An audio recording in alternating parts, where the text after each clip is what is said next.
Ce soir, dans nos Mémoires du Zinc, je reçois Annie Dupéret pour la pièce qu'elle joue à la Comédie des Champs-Élysées, Colombe de Jean Anouilh, mise en scène de Michel Fagado. Alors on va regarder la distribution parce que c'est important, en l'occurrence, Annie Dupéret et Sarah Giraudot, votre fille, la fille que vous avez vue avec Bernard Giraudot. Pour la première fois, vous êtes avec scène. Dites-moi, on sait que vous n'êtes pas sujet au trac, mais qu'elle, oui. Comment fait la maman pour que sa fille n'ait pas le trac alors qu'elle perd dans la salle en plus? La première. Non, je la laisse faire. Elle vit. Non. La meilleure chose qui existe dans cette pièce-là qu'on joue depuis peu, c'est une ambiance de troupe absolument formidable. Donc c'est vrai que nos rapports mère-fille. Moi, en plus, j'essaie d'être un peu légère, comme je dis toujours, je ne veux pas trop lui peser dessus. Elle non plus, réciproquement. Et on se fond très très bien dans une ambiance familiale absolument exemplaire, je veux dire, formidable. Alors, Colombe, bon, l'histoire d'une jeune fille dont le mari, Julien, va partir au service militaire. Il la laisse à sa mère qui est une espèce de monstre, une diva, Alexandra. Et cette jeune fille, en très peu de temps, va apprendre la vie. Oui, cette pièce, c'est vrai, bon, on aime toujours une pièce quand on la joue comme ça, mais plus on la joue avec mes camarades, plus on se rend compte qu'elle est fabuleusement intéressante. Parce qu'il y a des sujets, des sous-sujets, d'autres, elle attaque divers angles de manière de prendre la vie. Alors, on va voir tout de suite un extrait pour qu'il y ait l'ambiance, l'effet de troupe, et on va comprendre ce qui se passe entre le public et vous. Des nouvelles d'un jeune homme blond. Une aventure amusante et sans durée, ce sont les plus agréables. Encore des nouvelles du jeune homme blond. Mais Julien est brun. Oh, mais qu'est-ce que ça peut faire, petite idiote? Vous ne vous figurez tout de même pas qu'on se fait tirer les cartes pour avoir des nouvelles de son mari. Pour les maris, la poste suffit. Encore du trèfle. Excellent. Tirez.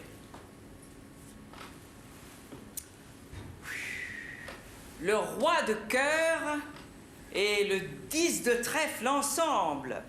Vous épouserez un homme important et très riche. Mais je suis mariée. Oh, ma petite, moi je l'ai été 7 fois, vous divorcerez.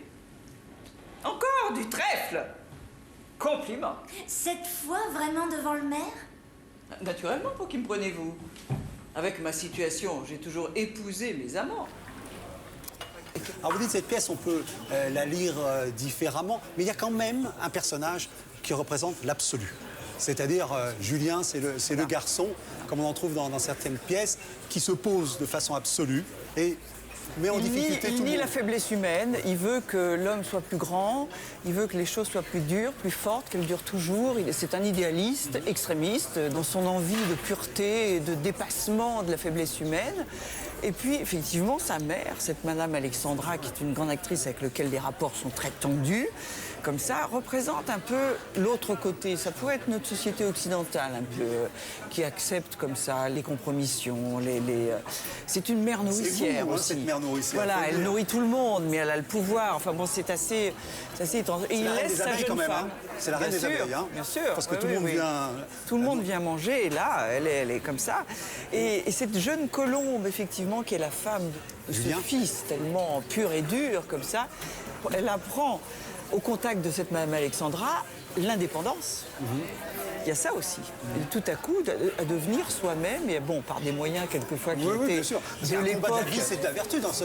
Bien sûr, bien sûr. Voilà, et on a l'impression, comme d'ordinaire, que le vice l'emporte sur la vertu. Et le vice qui n'est pas forcément moins vertu, je vais dire plus mal que... Oui, parce qu'on verra... Que l'extrême pureté qui est... Qui est une forme d'égoïsme, c'est ce qu'il dit dans la...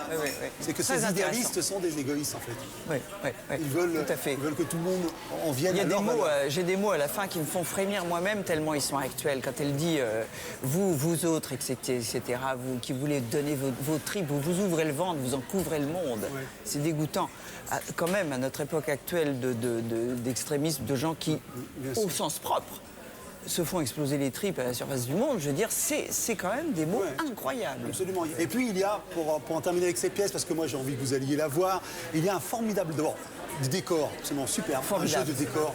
D'ailleurs, même à la fin, les machinistes viennent saluer tellement ils ont... Oui, bien sûr, ben, il y a des changements à vue puisque ça se passe dans un théâtre. Et à la fin, une scène avec le décor dans le décor, ce qui était très Anouilh. Il avait piqué ça un peu à Pirandello.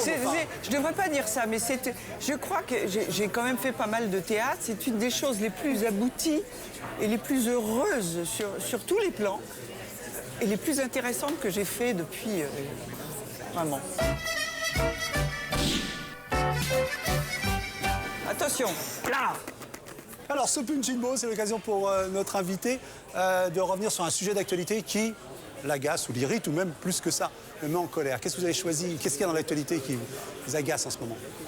Ah, celui que j'ai choisi, c'est la délocalisation en salve, comme ça, de toutes ces usines de grosses entreprises qui s'exportent à l'étranger. Soit Total, Philips, enfin... Voilà. Ça donne bien à penser quand même.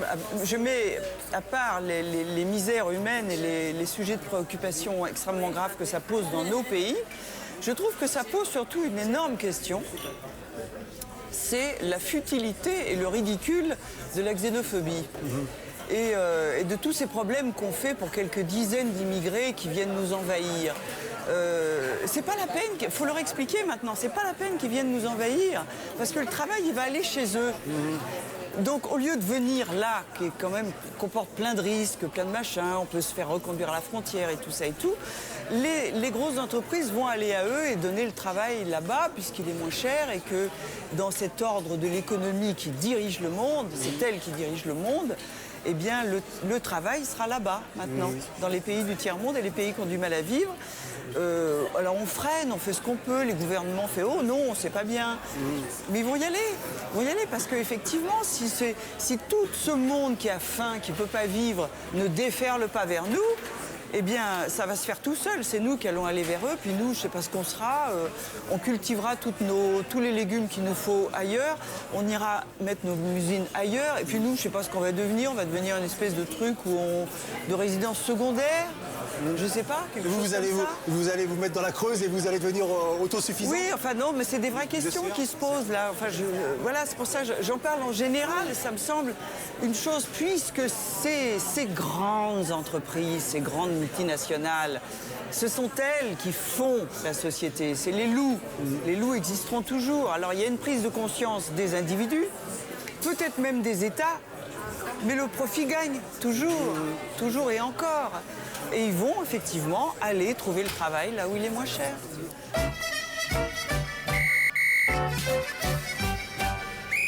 Oh, quelle horreur! Ah non, oui. Ah non, ça fait peur. Ah oui, ça fait peur, mais c'est un effet théâtral. Hein. Oui. Alors, ce sifflet, c'est l'occasion pour nous de déterrer une critique pas très favorable à notre invité. C'est normal, c'est le jeu. Ah, c'est vrai? Ah, Il y en a oui. une? Oh, bah, oui, on cherche. vous savez, c'est dans le Nouvel Observateur. Voilà. Et c'est une critique de Camille Tenson. C'est le livre de la vie dans son art, de l'art. Ah, vous parlez pas de la pièce, là? Non, on parle de quelque chose qu'on a exhumé, vous dites. Ah bon, d'accord, oui, parce que la là, une pièce. mauvaise critique de la pièce, ça m'aurait... Il n'y en a pas. Mais non, il faut le dire, mais il n'y en a pas. Ah bon, d'accord, Voilà. c'est pour le bon livre de correspondance. Voilà. Annie Dupéret est actrice, Nina Vidrovitch peintre. Leur livre de la vie dans son art, de l'art dans son vie. Donc, on se rappelle, hein, c'est...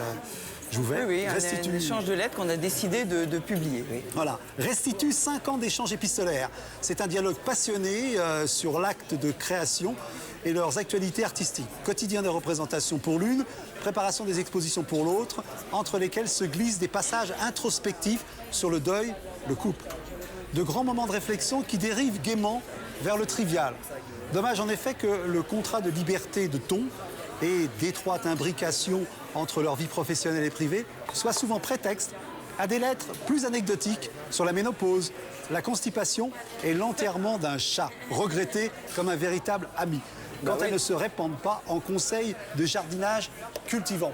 Moi, ça me donnera envie de le lire tout de suite. Non, mais franchement, c'est la vie, quoi. Oui, justement. Alors là, oui, je revendique. Alors là, justement, on avait envie de ça. De choses qui puissent être à la fois profondes, intéressantes et tout. Et pourquoi ne serait pas intéressant les trucs de jardinage et la mort d'un chat? Alors là, je revendique hautement. C'est stupide, ça. Et sur le rapport au corps. Sauf c'est peut-être une bonne critique, j'en sais rien.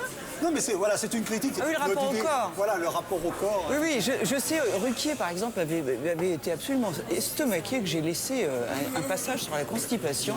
Parce que d'abord, il était drôle. Je pense qu'il était drôle. Et c'est surtout qu'il était dans la même lettre où je demandais à Nina de venir à ma remise de Légion d'honneur. Alors j'avais trouvé le choc des deux choses qui étaient spontanément, on l'a pas fait d'ailleurs, qui étaient dans une de mes lettres. J'avais dit quand même c'est trop drôle, écoutez, on va faire confiance. J'ai dit on va faire confiance aux gens et on va la laisser. Ouais. On va la laisser parce que voilà. Ouais, c'est un bon test, voilà, c'est à partir de ça. Non, mais c'est assez étonnant de voir comment les gens ont envie qu'on extrait de la vie et qu'on ne fasse que du théâtre. Voilà, que ça ou que ça. Et alors que justement, ce qui est intéressant, c'est de pouvoir aussi être frivole et ou profond. Voilà, je fais un zoom. Alors, je fais un zoom sur la liste de mes camarades. Oui. Parce que ça, c'est personnel sous la pièce. J'ai passé 3 ans à jouer ce merveilleux texte d'Éric Emmanuel Schmitt qui s'appelle Oscar et la Dame Rose. Et je m'étais habituée finalement à jouer toute seule quand même, à voir s'il y a quelque chose de très prenant là-dedans, d'incarner un rôle, un texte comme ça et d'avoir un rapport direct avec les gens. Je m'y étais habituée. Mais quand j'ai redécouvert la joie, et je vous jure, en ce moment, ça me prend tous les soirs, j'oublie. J'arrive au théâtre, et je me dis, mais quelle merveille, je joue avec des gens. Oui. J'ai des partenaires, on est plusieurs en scène, on peut s'appuyer les uns sur les autres, on peut se dire des choses. Moi, je redécouvre ça. Ça fait des années que j'ai pas eu ça, c'est une merveille. On voit dans vos yeux. Alors, mais qu'en est-il de votre action dans cette association SOS Papa? Vous continuez? Alors, non, SOS Papa, j'ai arrêté d'être marraine d'SOS Papa.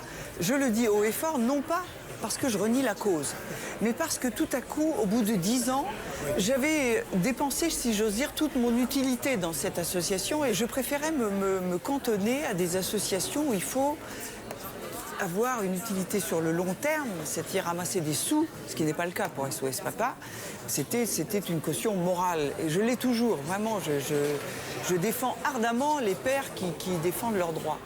Mais, par exemple, SOS Village d'enfants, qui éduque des enfants qui sont placés en réunissant les frères et sœurs, ce qui a été la douleur de ma vie, d'être séparée de ma sœur après la mort des parents. Donc qui réunit des fratries entières et qui les emmène jusqu'au bout de toutes leurs études, ça c'est un travail à long terme. J'ai préféré rester avec ces associations comme le Rire Médecin par exemple, qui est aussi 2 associations. Voilà, il me semblait que centrer les efforts de soutien sur 2 associations était plus crédible que de s'éparpiller un peu sur Vous trop faites de mère et choses. fille dans ce genre d'action? Est-ce que votre fille, par exemple, vous a rejoint à ce type d'action? Alors, sur le Rire Médecin, oui, parce qu'elle est... Sarah est très clown. Oui, elle accepte de se rendre moche. Elle n'a pas peur de ça. Ah oui, oui, bien sûr. Oui, bien sûr, je dis comme si c'était un truc familial, mais... c'est pas si répandu que ça, non? Souvent, je ne sais plus dans quel rôle, dernièrement, les gens m'ont dit « Mais c'est formidable, t'acceptes de t'en les dire ». J'ai dit « Non, je suis simplement restée nature ».